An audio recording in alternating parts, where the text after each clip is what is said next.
होनहार विद्वान के होत चिकने पार। सदी की कहावत जगदीश चंद्र माथुर जी पर सटीक बैठती है। आप जितने संवेदनशील और प्रयोगशील साहित्यकार थे, उतने ही कर्मठ सरकारी अधिकारी।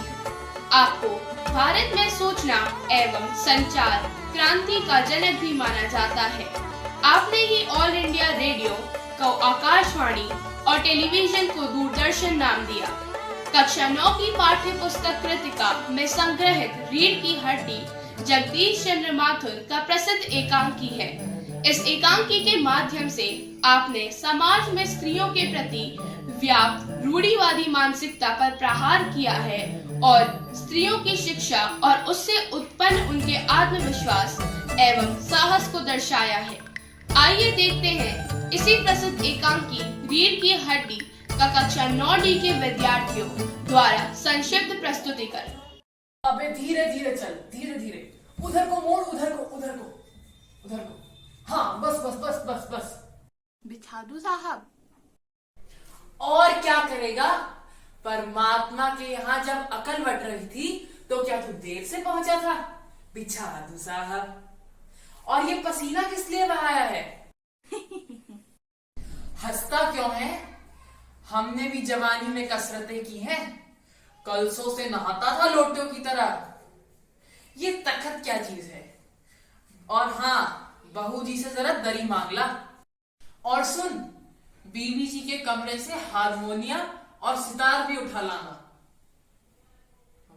लेकिन वो तुम्हारी लाडली बेटी तो ऊपर मुंह फुलाए बैठी है। मुंह फुलाए? और तुम उसकी माँ? किस मर्ज की दवा हो? तुम ही ने उसे पढ़ा लिखा कर इतना सर चढ़ा रखा है। अरे मेरे तो समझ नहीं आता ये पढ़ाई लिखाई का जंजाल। हमारा जमाना अच्छा था, आई सीख ली, गिनती पढ़ ली, बस। आजकल के तो लक्षण ही अनोखे हैं। मैंने तो पहले ही कहा था, लड़की को एंट्रेंस पास करा देते तो हाथ में तो रहती और अब इतनी परेशानी नहीं उठानी पड़ती। लेकिन तुम तो चुप चुप। तुम्हें कतई अपनी जुबान पे काबू नहीं है। मैंने तुम्हें कल ही बता दिया था कि उन लोगों के सामने जिक्र जरा और ढंग से होगा, पर तुम तो अभी से सब कुछ उगले देती हो। उनके आने तक तो न जानी क्या ही हाल करोगी। अच्छा, मैं ध्यान रखूंगी। लेकिन ये तो बताइए, उनके घर से हमारी उमा को देखने कौन कौन आ रहा है? हाँ, एक बाबू गोपाल प्रसाद और दूसरा खुद लड़का। और हाँ, उमा से कह देना जरा करीने से आए। ये लोग जरा ऐसे ही हैं। गुस्सा तो मुझे बहुत आता है इनके दकियानुसी ख्यालों पर। खुद पढ़े लिखे हैं, सभा सोसाइटियों में जाते हैं, वकील हैं, पर लड़की ऐसी चाहते हैं जो ज्यादा पढ़ी लिखी ना हो। और लड़का? बताया तो था तुम्हें, बाप शेर है तो लड़का सवा शेर। बीएससी करने के बाद लखनऊ में पढ़ता है, मेडिकल कॉलेज में। कहता है कि शादी करने का सवाल दूसरा है, तालीम का दूसरा। क्या करूं, मजबूरी है। नहीं तो इन लड़कों के बापों को ऐसी कोरी कोरी सुनाता कि ये भी। बाबूजी, बाबूजी, कोई आते हैं। आइए आइए, बैठिए बैठिए बैठिए, यहाँ बैठिए। आइए आइए आइए, बैठिए।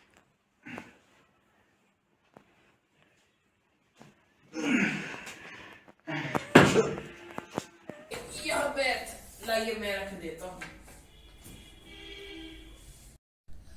और बताइए, आने में कोई तकलीफ तो नहीं हुई होगी? नहीं, आगे वाला जानता था और तभी तो यहाँ आना ही था। रास्ता मिलता कैसे नहीं। और बताइए शंकर बाबू, कितने दिनों की छुट्टियों पे आए हैं फिर? जी, कॉलेज की छुट्टियां तो नहीं है, वीकेंड में ही चला आया। अब आपका कोर्स खत्म होने में तो यही कोई साल भर ही रह गया होगा। नहीं, कुछ साल 2 साल। साल 2 साल? यही 1-2 साल का मार्जिन रखा है।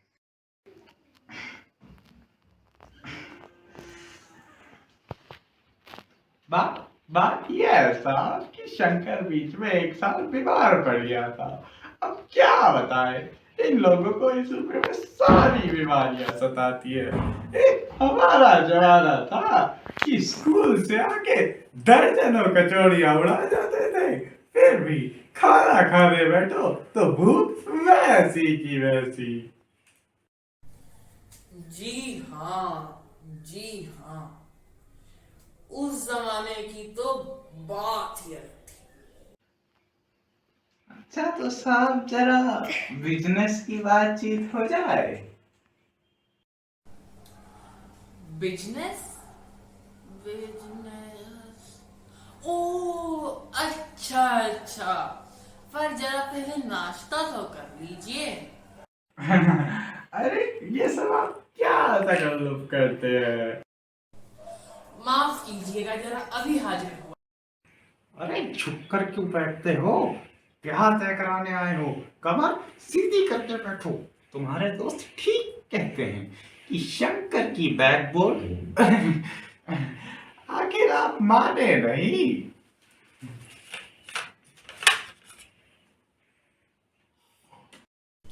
क्यों, पढ़ाई के बारे में आपका क्या विचार है? यह पढ़ाई लिखाई के बारे में, जी हाँ, साफ बात है साहब, हमें ज्यादा पढ़ी लिखी लड़की नहीं चाहिए। अब कोई मेम साहब तो रखनी नहीं, कौन भुगतेगा उनके नखरों को। बस हद से हद मैट्रिक पास होनी चाहिए, क्यों शंकर? जी हाँ, नौकरी तो करानी ही नहीं। अरे क्या साहब, मर्दों का तो काम ही है पढ़ना और काबिल होना। अब अगर औरतें भी वही सब अंग्रेजी अखबार पढ़ने लगी, पॉलिटिक्स वगैरह पे बहस करने लगी, तो हो चुकी गृहस्थी।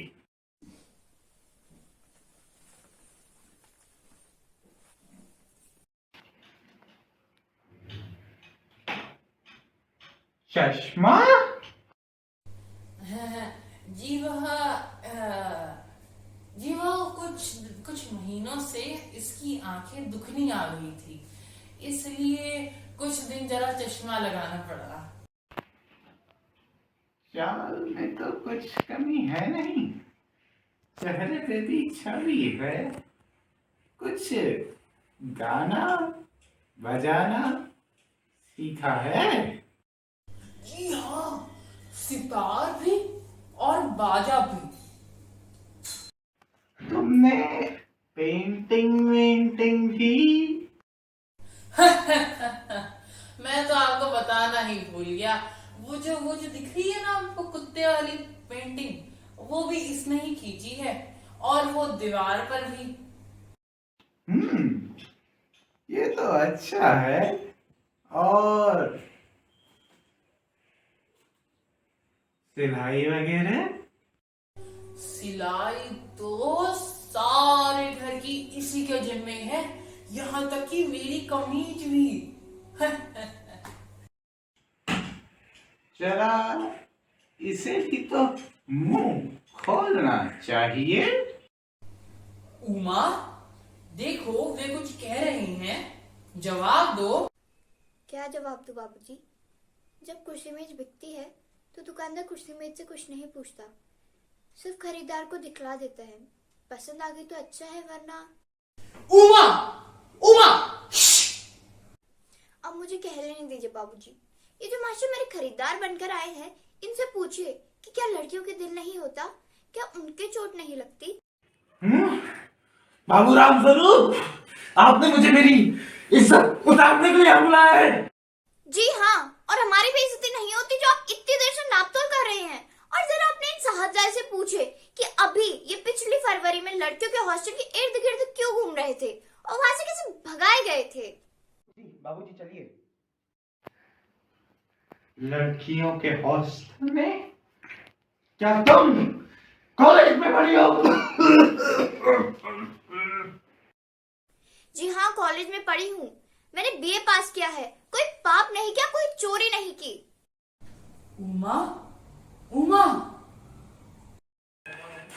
बस हो चुका। बाबूराम स्वरूप, आपने मेरे साथ दगा की है। आपकी लड़की बीए पास है और आपने मुझसे कहा सिर्फ मैट्रिक तक पढ़ी है।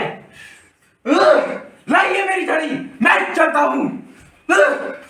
ओफो, बीए पास गजब हो जाता। आखिर झूठ की भी कोई हद होती है। चलो पेड़ा चले। बाबूजी चलिए। जी हाँ, जाइए, जरूर चल जाइए, लेकिन घर जाकर ये जरूर पता लगाइएगा कि आपके लाडले बेटे की रीढ़ की हड्डी है भी या नहीं, यानी कि बैकबोन। बैकबोन।